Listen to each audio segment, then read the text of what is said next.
You are looking at Julian's pronunciation guide, where we look at how to pronounce better some of the most mispronounced words in the world, like this other curious word. But how do you say what you're looking for today?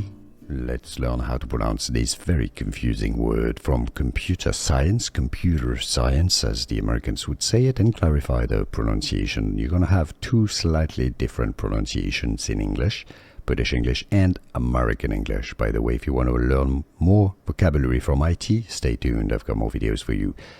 Pseudocode, that's how the British would say it, the UK pronunciation. Pseudo, the P is silent, so it's not pseudo. Pseudocode, American English pronunciation, however, the US pronunciation.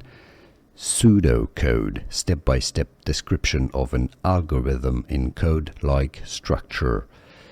Pseudocode or pseudocode, English pronunciations, and now you know. Here are more videos on how to pronounce more confusing words and names too many mispronounced. Like this video if you found it useful. I appreciate your support. I'll see you soon and thanks for watching.